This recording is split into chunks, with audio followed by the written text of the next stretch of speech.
Opa! Bom ou não? Eu sou o Breakbalk e seja muito bem-vindo ao nosso canal. A Série D do Campeonato Brasileiro de 2023 chega à sua fase de oitavas de final. E no vídeo de hoje a gente te conta tudo o que já aconteceu na competição e as datas, horários e confrontos da fase de oitavas de final da quarta divisão do Campeonato Brasileiro. A Série D do Campeonato Brasileiro começou com 64 equipes, que foram divididos em 8 grupos, com 8 equipes cada um, grupos regionalizados por distância e não por regiões do Brasil, onde 4 de cada grupo se classificavam para a fase de 16 avos de final, onde acontecia um cruzamento olímpico entre os grupos ímpares e pares, ou seja, o primeiro do grupo 1, por exemplo, enfrentava o quarto do grupo 2, e assim sucessivamente, 1 com 2, 3 com o 4, 5, 6, e o sétimo e o oitavo grupo se enfrentavam na fase de 16 avos.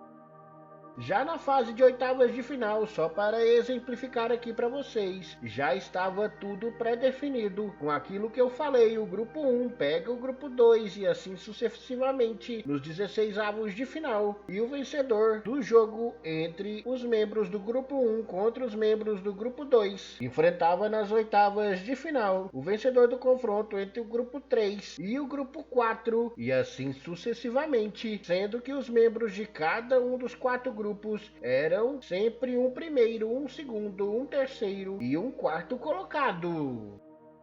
Sendo assim, se enfrentaram na fase de 16 avos, chamada também de segunda fase, o Águia de Marabá e o Atlético Cearense. E o Atlético venceu por 4-1 no placar agregado. Apenas 3 times que jogaram a primeira em casa passaram às oitavas de final. Não foi o caso aqui. O Atlético jogou o segundo jogo em casa. E no outro confronto dessa chave, o Falcon foi eliminado pelo Souza pelo agregado de 3-2. Assim, nas oitavas de final, o Atlético Cearense enfrenta a equipe do Souza. Primeiro jogo acontecendo no Ceará, no Presidente Vargas, no dia 12. E o jogo da volta acontecendo no estádio Marizão, no dia 20, às 4 horas da tarde. Já o segundo chaveamento da segunda fase, o Potiguar enfrentou o Bahia de Feira. Bahia que nesse momento passa por uma situação muito difícil, já que seu jogador Deon passou mal durante um treinamento e não resistiu. Nem sei se os jogos da próxima fase vão acontecer ou se serão adiados, já que o Bahia passou vencendo o Potiguar nos pênaltis por 7-6. E no outro confronto dessa chave, o Paranaíba perdeu para a equipe do Nacional pelo placar de 3-2 no agregado. Assim se enfrentam nas oitavas de final o Bahia de Feira contra o Nacional do Amazonas. Primeiro jogo acontecendo na Arena Cajueiro no dia 12 às 5 horas da tarde e o jogo da volta no estádio Ismael Beninho no dia 19 às 4 horas da tarde. A terceira chave da competição botou frente a frente a equipe do Camboriú e do Maringá, e o Camboriú foi um dos 3 times que, jogando o primeiro jogo em casa, conseguiu passar para a próxima fase. Isso porque empatou no agregado em 1-1 e venceu nos pênaltis fora de casa pelo placar de 6-5. E no outro confronto dessa chave, o Brasiliense perdeu para o Atlético. A equipe de Minas ganhou por 2-0 no agregado e tá na próxima fase.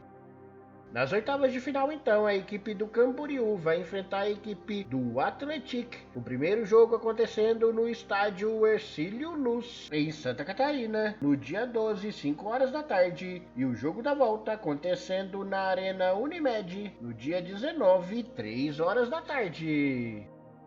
O quarto confronto foi entre uma das melhores equipes da primeira fase, o Hercílio Luz, contra a equipe da Ferroviária, e a Ferroviária foi o segundo time a passar jogando o segundo jogo fora de casa. Também passou nos pênaltis, placar agregado 3-3, e Ferroviária passando do Hercílio Luz por 4-2 na marca da Cal. E no outro jogo dessa chave, o Democratas de Governador Valadares foi eliminado pelo Anápolis, que teve que mandar seus jogos em Goiânia, já que o seu estádio estava sendo palco de uma série de shows naquele momento. O Anápolis venceu no agregado por 3-1 e está na próxima fase.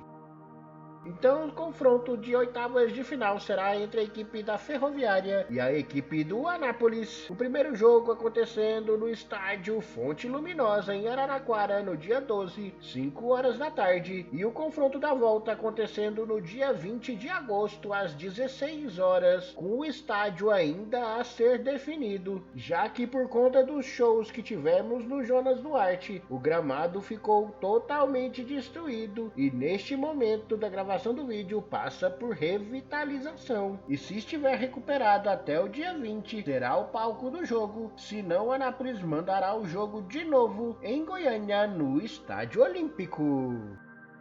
Outro cruzamento dos 16avos de final foi entre Brasil de Pelotas e Patrocinense, e a equipe mineira venceu no agregado por 2-1 e passou à próxima fase. Já a Portuguesa do Rio de Janeiro não tomou conhecimento da equipe do Operário e venceu no agregado por 4-1, passando à próxima fase.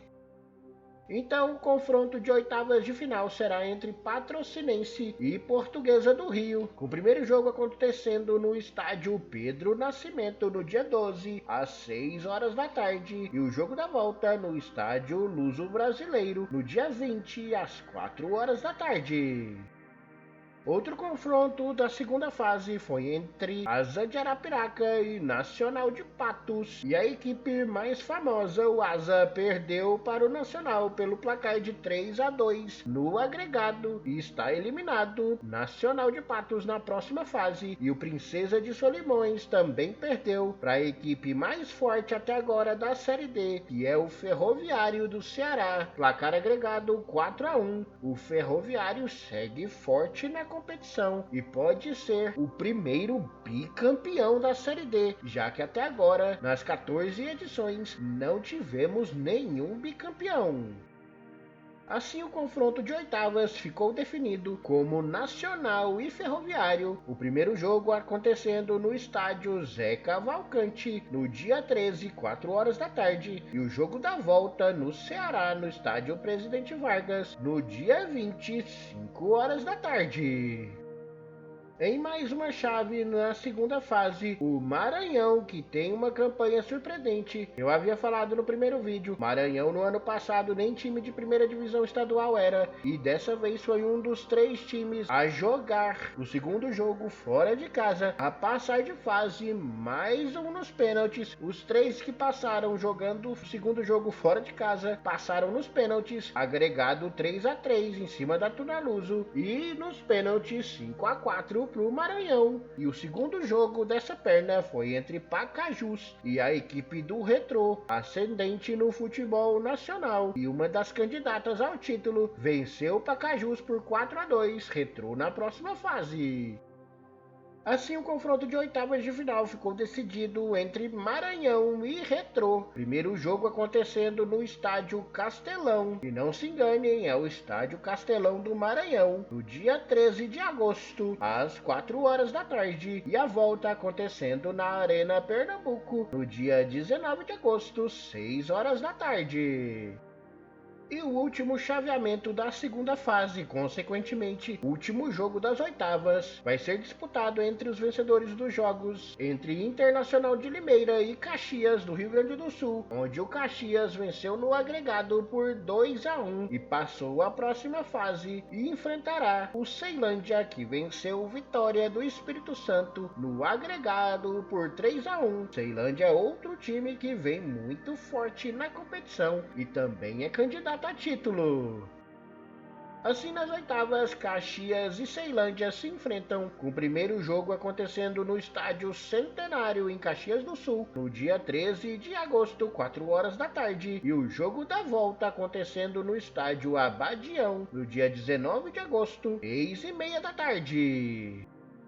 Os vencedores dos confrontos de oitavas de final passam para as quartas de final, onde a Série D passa a ser uma competição nacional de fato, já que os cruzamentos serão determinados pela classificação geral do campeonato, contando primeira, segunda e terceira fases no famoso cruzamento olímpico, onde a melhor campanha enfrenta a oitava campanha, a segunda enfrenta a sétima, a terceira enfrenta a sexta campanha e a quarta pega a quinta, e provavelmente os cruzamentos de semifinal serão esses que estão dispostos aí na tela, com o primeiro pegando o vencedor do jogo terceiro, o segundo pegando o vencedor do jogo quarto, até chegarmos ao campeão da Série D.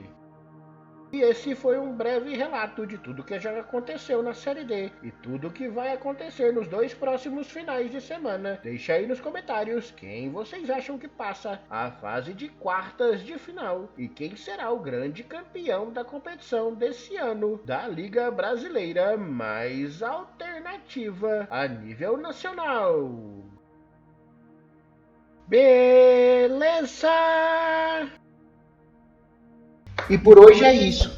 Se você gostou do que viu, deixa aquele like pra gente, se inscreva no canal e ative os sininhos para não perder nada que acontece aqui. E se possível, compartilhe esse vídeo com todo mundo. Aqui a gente vai deixar algumas sugestões para você continuar assistindo o nosso canal. Contamos com a ajuda de todo mundo para ajudar esse canal a crescer. Então, um abraço do Breakbalk aqui, fiquem com Deus e até o próximo vídeo!